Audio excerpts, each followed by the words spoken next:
Hello, everyone. I have my disclaimer. The views of the guest may not represent those of the station or the host. Please consult your primary care physician about any information you hear in this interview. I am Betsy Wurzel, your host of Chatting with Betsy on Passionate World Talk Radio, where our mantras to educate, enlighten, and entertain. Folks, I'm so excited. I am so grateful and blessed to do what I do. I love being a host. And I have a phenomenal guest with me today. I read about Lorie Lynn in the radio interview newsletter. I looked her up, and I said, I have to interview this person because she is phenomenal. And I am a big kid. And yes, I do love kids' videos and books. I used to work in a preschool. So Lorie Lynn is an early childhood trainer and a specialist, speaker. She is writer and creator of Overall Buddies, a series of original songs, videos, and books for young children. And I want to quote Lorie Lynn because I love this quote.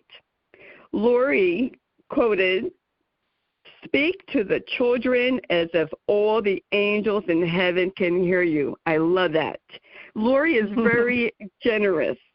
She donates a percentage of her books to a nonprofit partner, Children's Square USA, who helps children and families in need. And if you buy the deluxe new book, I'm a Pig, she donates $1 towards the nonprofit. And also, Lorie received the 2020 Telly Bronze Award. And I have to say, folks, you have got to check out Lorie Lynn's YouTube. You have to go on her website because I just love Lorie's work. And we'll get the website at the end. But I want to welcome Lorie Lynn to Chatting with Betsy. Welcome, Lorie Lynn. Well, that was quite an introduction. Thank you so much for the encouragement and support there, Betsy. I appreciate you having me. Oh, you are welcome. I am a big kid. I worked in a preschool. My husband used to say to me, "Yeah, that's why the kids love you, because you're a big kid too." And exactly. your books are phenomenal. Your videos are just I just love them. And if your videos were in my school, the preschool, I gladly would have showed it to the children, and I really want to encourage the audience. You have got to check Lorie Lynn out. I'm going to go to the website because I'm so excited about it. It's www.overall, that's OVERALL, buddies, BUDDIES.com. Lorie, how did you get into this field of doing videos? Well, it's really interesting. You know, I am a DG now. I have my first grandson. So I just started this particular business in 2000. Well, I really started brainstorming the name Overall Buddies and things like in 2017. But I really got this business up and going in 2019. And it was really going well for the first 7 months. And then 2020 hit, and we can get, what happened there. So, but how did I get into this? I have been writing songs since I was 5 years old. So as far as the music portion of this, it just was born in me. I would write songs about my brother's motorcycle, and I would write songs about walking down to the sledding hill. And I just was always writing little ditties. And I got my first guitar in 5th grade, and I borrowed a guitar to take guitar lessons and started writing all kinds of songs once I learned chords. And then I got my first guitar in 7th grade, and I went through stages of country music songs. And, you start getting more sophisticated in your songwriting skills. And then I majored in music the first 2 years in college. I wasn't sure what I wanted to do with music, if I was going to teach it. I just knew I loved music, and it was something that God gave me as some kind of a gift. And I got a little disenchanted in the music program, but I just went into education instead. I said, you know what, I can use my music in early childhood. And there was a catalyst for that. I went home to teach Bible school. And I always struggled in school because never intellectually, it was really easy for me to get A's. So I would get these papers, and I would get them done so fast, and I learned that if you got done fast, you just got more work to do. So I learned to pretend I wasn't done, but I was so bored. And I would never fill out the last two ones. So the teacher walked by, I was thinking, like, oh, this is so hard. It wasn't hard. And so, but my mind would keep going, and I would think of all these things to do, like how fast can I get my eraser out the window across the room, and what kind of velocity do I have to have on this eraser to get it to go out that window? And that's the way my brain worked, and I was somewhat annoying for teachers. So it would be what they said now. I probably would have been on medication because I definitely have ADD. Not the H with it, but definite ADD, and get distracted easy, and my brain works pretty fast. And so I never thought I'd be a teacher because I thought, gosh, that looks like it's so hard, because I sure annoyed my teachers. But when I went home from college, not really sure what I wanted to do, I was teaching Bible school, and it was a 4th grade class, and there was this little boy who was just like me when I was little, and he was antsy, and the teachers were just so flabbergasted with him, and I just knew what he needed. He needed something in his hands. He needed another way to learn. He needed to move. He needed to sing. He needed to dance, whatever it was, and he just needed somebody to see him and understand him. And I could do that because I was just like that. And so the teacher took me aside. She said, you need to do this for your living. You need to go teach. And that's what I did. And so I went into education, and I used my music every day in early childhood, of course. And I pulled my guitar out, and a lot of songs I wrote in the classroom, a lot of songs when I had my own children. I started writing a lot of lullabies, of course. And that's when the music and the purpose for all these songs that God kept sending me, because sometimes it would get really frustrating, Betsy. Like, I remember having these talks with God and saying, I don't know what to do with this stuff you keep putting in my head. Stop it. It's like, I have hundreds. I started off with, like, the old-fashioned cassette players. I'd record these little tunes in my head and songs and words, and then I went to dictaphone. I probably have 20 dictaphone full tapes of little pieces of songs, and some that I finished and some that I haven't. And now I record on my voice memo on my phone. And I'll be in the middle. That is so cool. I love Lorie Lynn.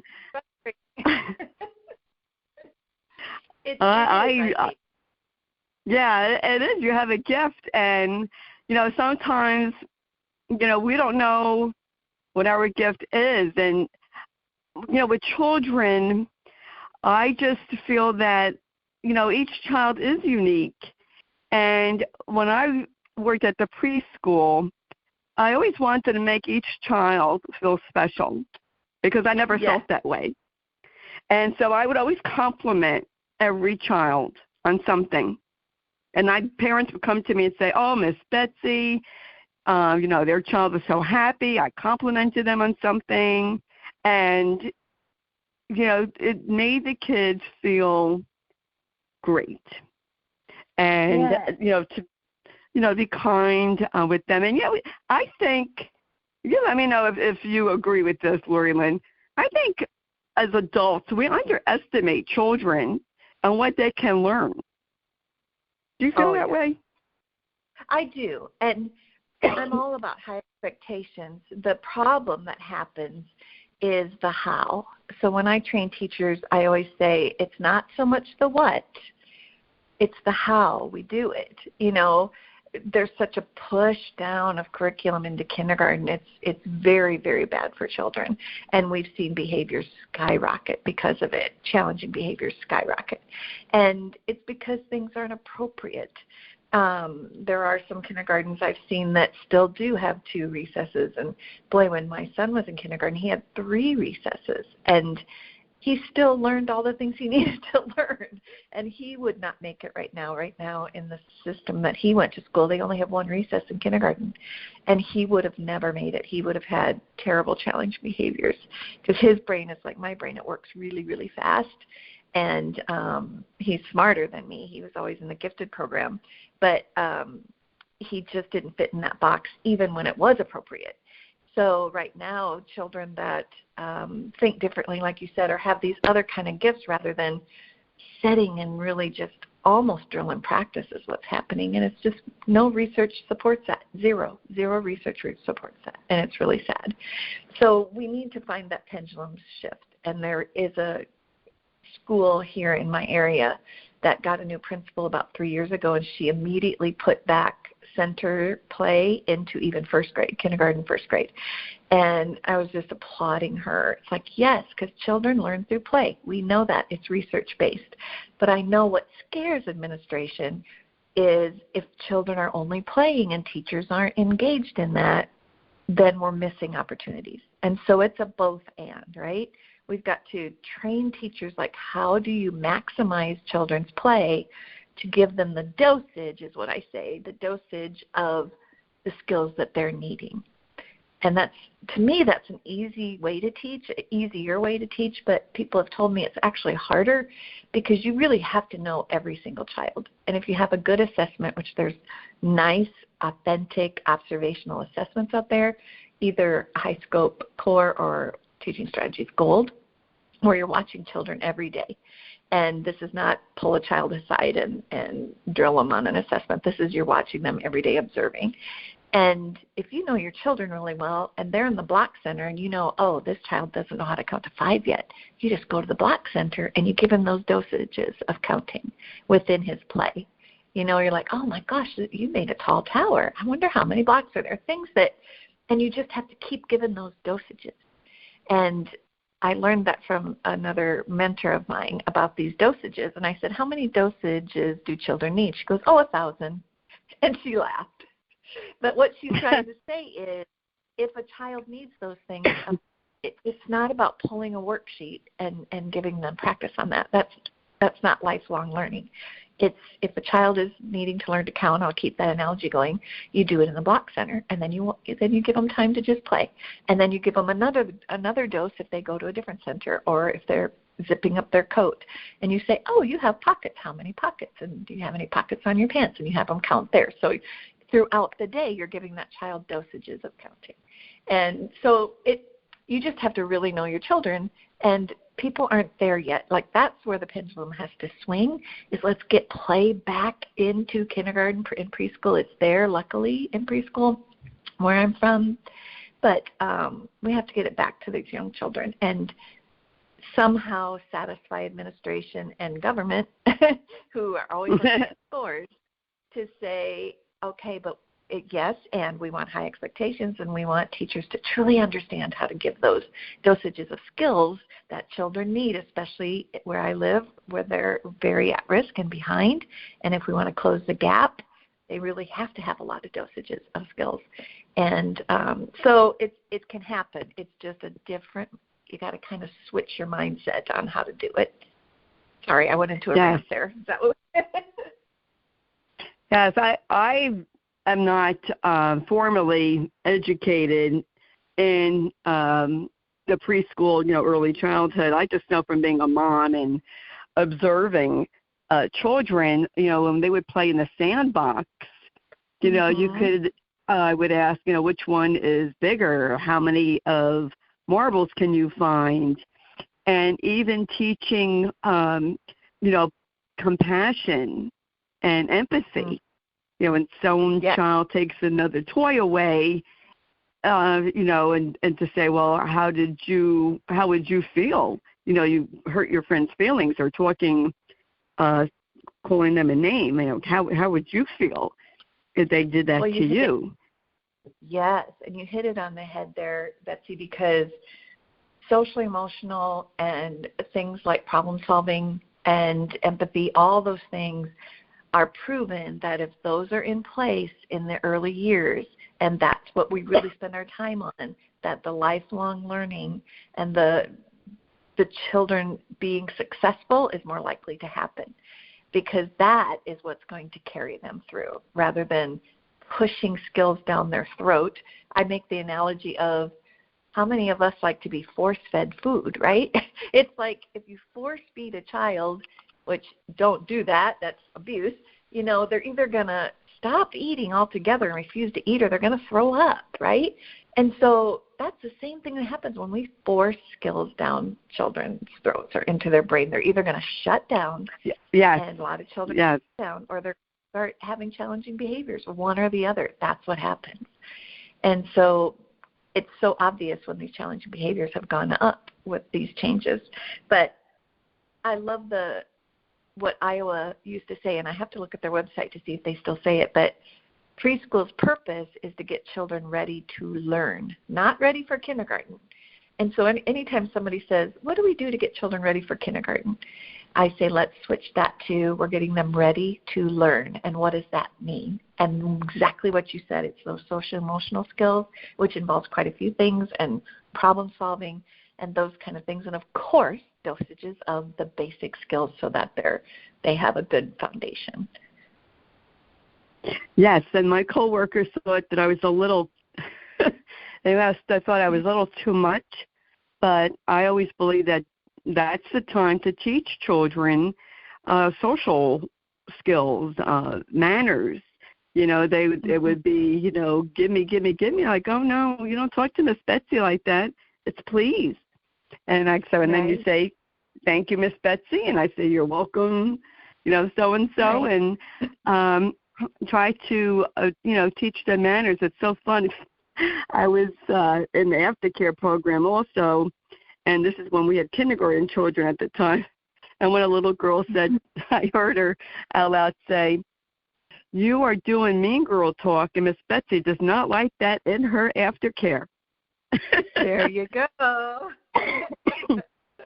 And so they would know. It's funny, this one little girl, she was in Nebraska for a few months with her mom, and she came back and she said, Miss Betsy, my teacher in the school, when someone made fun of me, she didn't sing them your song, your friend's song. Oh. I made up my own little songs. And she said she did not tell us to hold hands and sing the friend song. So, you sometimes you wonder, do kids really hear you? And they do. They do. And I love how we're just kind of going there, and something else I train, and, everything I train are things that somebody taught me, and so it's, when we know better, we do better. That's what Maya Angelou says, and it's so true, and especially raising children and in education. It's like I now am a trainer, but at some point somebody taught me this. And one of those things about our children hearing us, it made me think of, I have this research paper that I share all the time. And I said, share this with your families, because how many times do we say they just don't listen? They're not listening to us, right? But the problem can be a teacher or an adult problem. If we talk too fast, they can't process it all. So this research paper goes through how when we say something to a child, it goes in one ear, then it has to be processed auditorily on one side of the brain. And if we ask them to do something, then it has to cross over the brain, get processed somewhere else, and then the brain has to tell the body or the mouth, whatever we've asked them to do, what to do and to follow through with it. So there's a lot going on in a little brain. And if we are talking as fast as you and I are talking, which is fine because we're adults, they can't, it's not that they're not listening, they couldn't process it. And so what this goes on to talk about is how Mr. Rogers spoke. He spoke at, I think, the numbers don't stick with me, I think it's 45 words per minute. I have to think back at that. But don't quote me on that. But he has a certain amount of words he speaks per minute. And he would practice that. And guess who else practiced that? Walter Cronkite. That was for adults. And so I have teachers practice that many words per minute. I think it's 125 per words per minute. I can pull it up on my drive and give it to you, your listeners. But so they practice slowing down their speech. And I encourage them to share that with families, because you and I can talk as fast as we want, but we have to slow it down for children, especially if we're asking them to do something, and especially if it's essential skills that we're working on, especially like problem-solving skills and like the things you're talking about. But that's a really important thing that you were saying. It's like, are they really hearing us? Well, they probably will if we really slow down and get at their level and make sure they're kind of looking at you, right?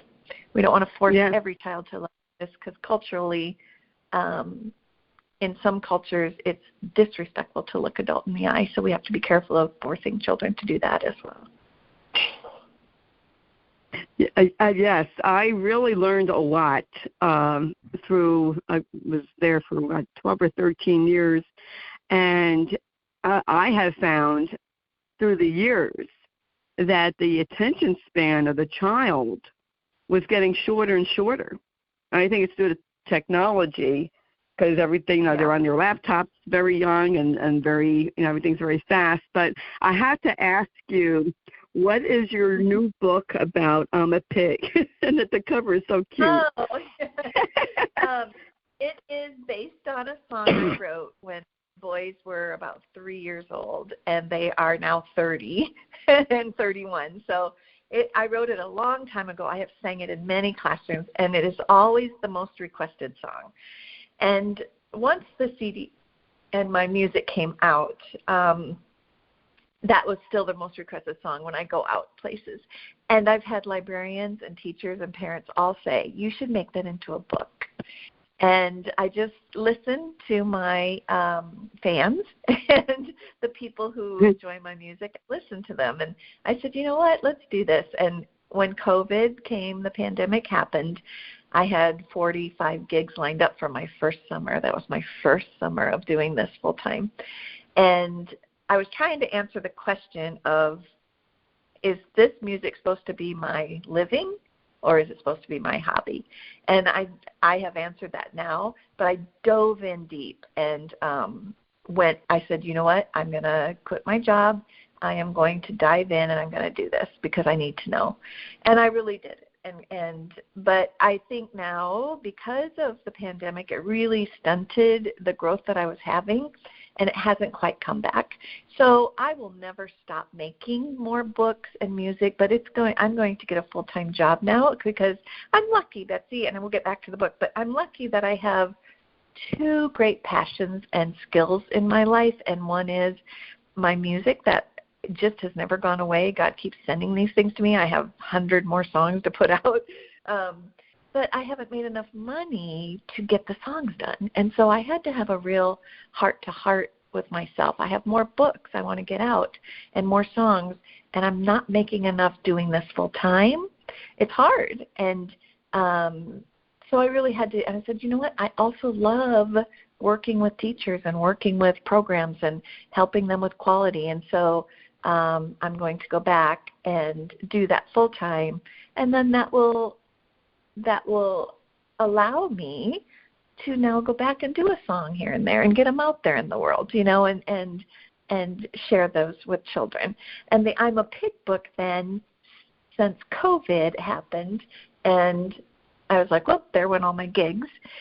I did a Kickstarter for my book, and within 13 days I reached $10,000. And so wow, it was very successful. That's and awesome.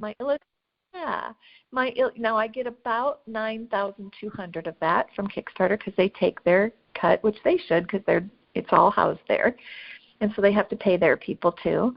And then my illustrator was close to $7,000, so it didn't leave a lot for me to pay my book designer and order my book. So there was about still $4,000 more of my own money I put in to get that book done.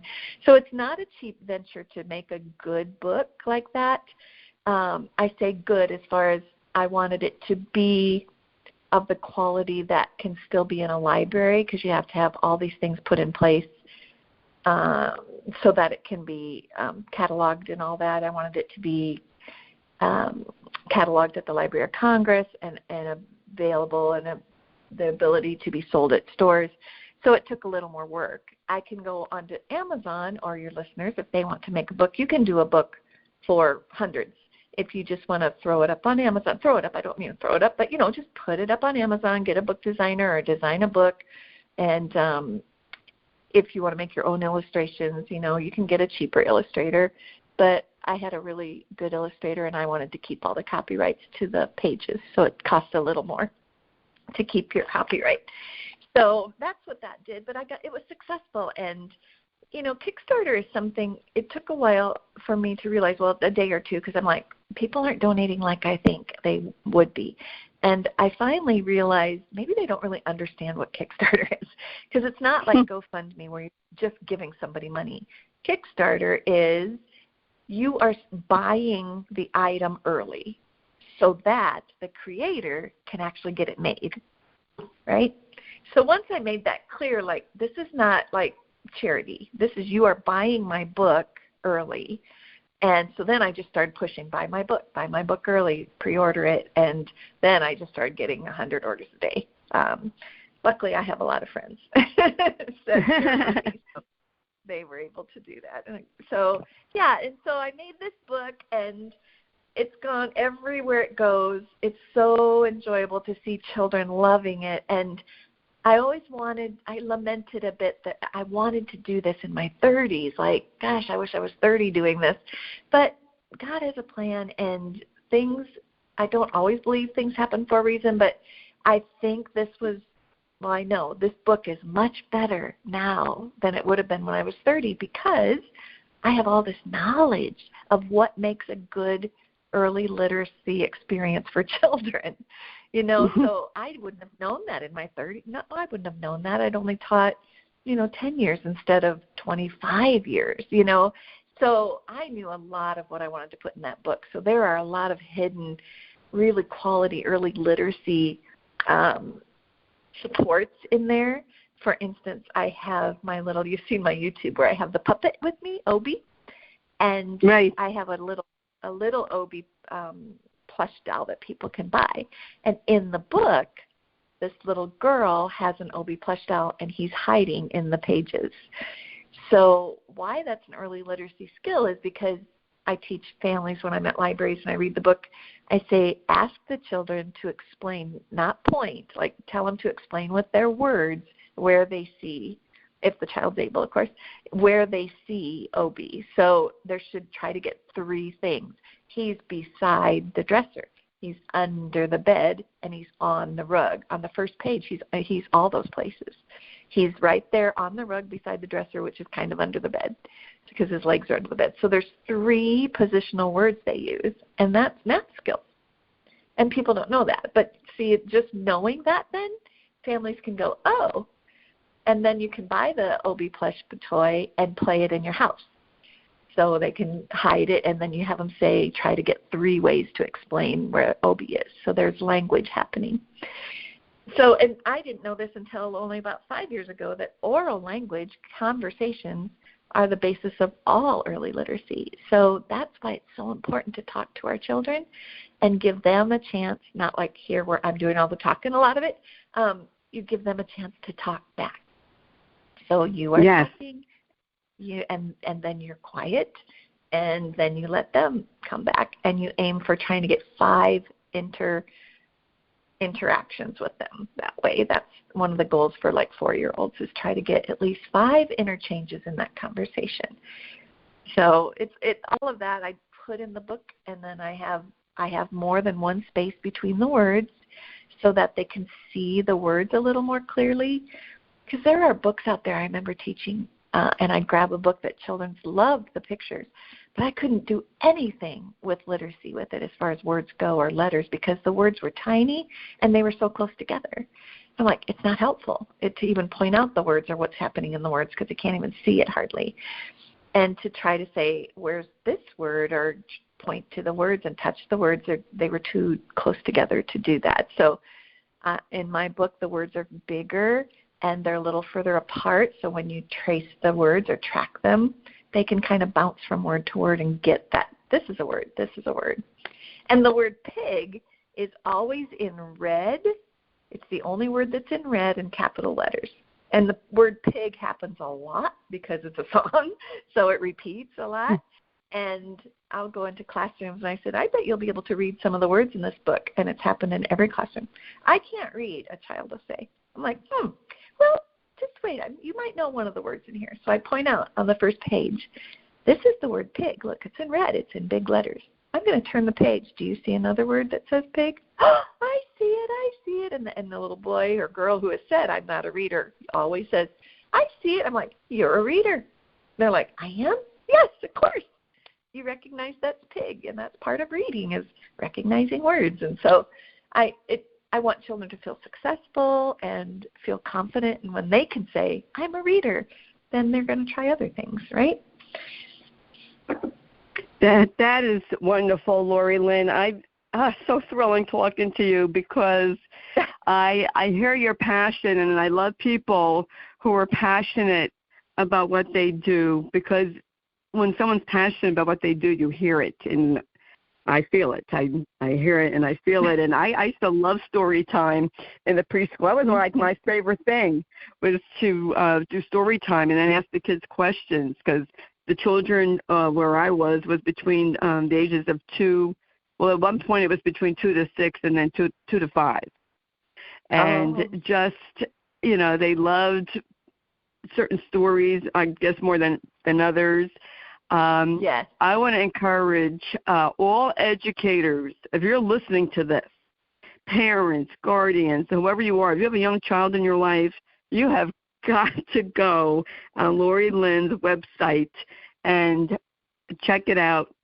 And I highly recommend watching the videos with your children, grandchildren, nieces, nephews, students, and to really, if you're an educator, try to get this into your school system. I think it should be in every preschool and kindergarten's library, even first grade. And I'm not an educator, but that's just my personal opinion. Excuse me, because it teaches children. And, I used to read to my son all the time when he was younger. And every night I would read to him. My son has a cognitive disability. You don't know what they're getting. Just keep reading and make it enjoyable. That's what I always say. Make it enjoyable. Don't sit there with the kid and just do monotone reading. Get into it. The teachers will laugh at me. No, but it's so important, because joy is such an important part of helping children find a purpose and joy in their reading. And the other really huge thing about why did I make this book is when you connect music with literacy, you've got the perfect tool for any classroom or home, because music lights up our brain. So if they get to know that song, I'm a Pig, which is really a fun, silly song, and they get to snort in it, and it has a story, a beginning, middle, and end, and we don't know where the pig goes at the end. So there's a cliffhanger, and you can ask the child, where do you think the pig went? And then you have a whole nother activity to do, like, where do you think he went? And they can draw a picture, and I've had children do that, and it's so fun. But when you connect music and literacy, what we know about literacy, it lights up the brain. So we've seen videos of Alzheimer's patients, right, that can't remember their family's name. But if they played piano or had music in their life, they can sit and they know it. Why? Because music engulfs our brain and lights it up in every area. So when you connect anything to music, it's memorable. So I always say, how did you learn to spell Mississippi? Or, there's all these songs that you can sing to remember things. And if you think about Itsy Bitsy Spider, you can probably find 10 children's books in that, different ones, different versions. Wheels on the Bus. Why? Because people know that it's so important, and children go to those books. When I was substitute teaching this year, I brought in my I'm a Pig book, but we'd been singing the song. And so when they got the book, they were like, oh, we know this song. We know these words they're reading, right? So they were in that book every single day. And as an author, watching that happen, I would cry almost every day. Like, this is so beautiful. Yes. And, right? Yes, that's true. I used to have my son learn his address as I sang it to him in a song. I made up a song, and you're so right about Alzheimer's. Not that it's funny, but my husband had early onset Alzheimer's, so I had to talk to him very slowly, like I talked to the children at the preschool. Yeah. And I saw how music affected Matt. And it's proven therapy. Yes. It's proven. And so when I train on this, I'm going to be at a conference actually in September in Iowa, and I'm going to do a talk on this. And I always say, when we know music's such a powerful tool, why don't we use it more, right? And so it's not just about my book. That's right. Not book, but buy my book because it's done for you. Let them know the song and use the book and help them become confident readers. And so, but it's a powerful tool, and we need to use it whenever we can. Yes, this is funny. I know my audience will think a little cuckoo, but when I would feed the kids and it was lunchtime, and especially the children that didn't really want to eat, and then the parents want them to eat, I would sing to them. I'd make up a song about their dish that they're eating. Yeah. And I would, I made up my own songs, and I won't sing because then nobody will listen. I don't have a good singing voice, but the kids loved it. They loved that I made up a song. One kid had ravioli, and I'd make up the song, and as a matter of fact, one of the coworkers, her daughter was there, and she said, Miss Betsy, I have to go buy ravioli now because my daughter heard the song about ravioli. Now she wants to eat it. Yes, it's hard not to be affected by music. I don't know. You're just affected by it, and in positive ways when you use positive music, of course. And it's just something that is why I wrote I'm a Pig for Overall Buddies. And I have one in the works right now for my Itsy Bitsy Spider song, which I don't know if you saw that video, but I extended the Itsy Bitsy Spider song where other animals go up the water spout. And then an elephant goes up at the end and he gets stuck, and the other animals they help him get out. And they're all having a picnic up top, but I don't say that in the song. And that's the other thing I do now that I would not have thought to do. So, children like to reread books. So in I'm a Pig, when I talked to my illustrator, I said, the pictures are not going to match the words every time because I want all kinds of other stuff happening that can lead to conversations with children. And so there's other things that are happening besides Obie hiding. There's other things happening in the book because the chorus is the same in the song, like choruses repeat, but the story continues in the book a little differently, and then we get back to in the verses. So the same is happening. That's why I did the video the way I did with Itsy Bitsy Spider on the Overall Buddies YouTube, whereas they each are bringing something to the top of the house. And you ask children, why did he bring a banana? Why is the spider rolling out a rug? What are they doing up there? And they're actually going to have a picnic. And so, but you don't know that. And so these are just things I want as springboards to conversations. And when the elephant gets stuck, they help him out. And then the next scene, I told my animator, I want all the animals with the elephant, and he goes out to this forest area, and they have a picnic out there. So you can talk about, well, why did they do that? Well, the elephant couldn't get up to have a picnic, so they went with him. Isn't that nice? They figured out how to compromise and problem solve. So there's all that happening in that video that I want as springboards to conversations, and that's how my brain works. And I'm so glad I'm able to do this and serve children and families and teachers if I can. Well, I want to thank you, Lorie Lynn, for what you do in helping children and helping educate children and for coming on my show and sharing what you do. And I want to ask, I know your books are available on Amazon.com. Can they also purchase from your website? Yeah, if they go to overallbuddies.com, they can get all the books there. The paperback book, they can get there too. But if they just want the paperback, is on Amazon. They can just look up I'm a Pig by Overall Buddies. And the paperback is less expensive, right? But I'm happy to get Amazon to take care of all that. Yeah. Oh, okay. Thanks. Folks, you have to, I'm telling you, check out the website. I'm going to spell Lorie's name, Lori, because there's all different ways to spell Lorie. But this Lorie is Lori, Lynn, Lynn, and the website is www.overallbuddies.com. It will be in the blog, so that's why I always say, please read the blog because the information is there. And I want to thank you, Lorie Lynn, for coming on and being so passionate about educating children, and you are wonderful, and I wish you much success.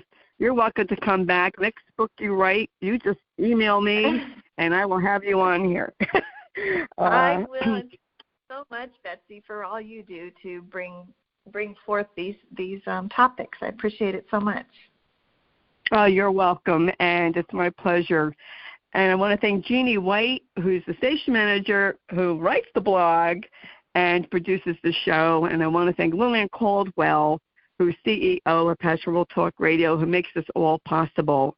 Folks, please share the show because I do this show to provide resources, and Lorie Lynn is a wonderful resource to help you, to help make your life better, to help you with your children, and just to make the world a better place. It's my mission and my vision to pay it forward. And I appreciate everyone listening and sharing. And if you missed any of this show, you could hear it all over again wherever you hear your favorite podcasts or shows. Spotify, Spreaker, CastBox, just to name a few, on many different platforms. And I just am very grateful for what I do. And I just really do get excited about every guest. And I know my audience might think, Betsy, do you really get excited about every guest? Yes, I do, because I learned something from every guest. Every guest has something phenomenal to offer, and that's why I tell the audience you need to subscribe to Chatting with Betsy. You never know who I'm going to have on. You know, we all think we're alone in how we feel. We're not. We're not alone. No, I want everyone to know you're not alone. There is hope out there, and I'm here to help you. And my show, my guests have their wonderful resources, and they come on to help you because I want people to know what I didn't know, especially in raising children and in dealing with someone who has Alzheimer's. And I just want to help people. That's it. That's the basis of Chatting with Betsy. And I want to thank everyone for listening. Thank you, Lorie Lynn. And folks, as I always say at the end of the show, you're welcome.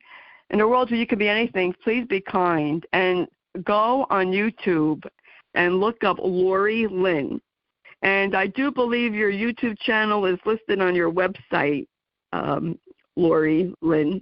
Yeah, if they would need to look up Overall Buddies. If they just Overall search Buddies. Yep, they'll find me. Thank you. Okay. Oh, you're welcome. And I'll tell you what, I'm going to say it again, and I don't care if I sound like a broken record. If you're a teacher, if you're in a preschool, you're a principal, you need to look up Lorie Lynn, Overall Buddies. It is adorable. It is cute. It is educational. And your children will benefit from it. And no, I'm not getting a kickback from Lorie Lynn. I'm just telling you how I feel because I watched the videos. I did not read the book, but I did watch the videos. And from what I could see from the book, it's fantastic. And I really just love Lorie Lynn's work. I just met Lorie Lynn right now and talking to her the show. And Lorie Lynn, you are welcome to come back. It's a pleasure talking to you. And like I said, thank you. Much success to you. Folks, that's it for today. And thanks again for joining. Until we chat again, remember, be kind.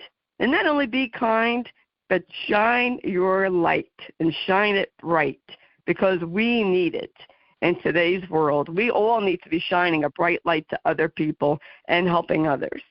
Thanks again. This is Betsy Wurzel, your host of Chatting with Betsy on Passionate World Talk Radio. Bye-bye now.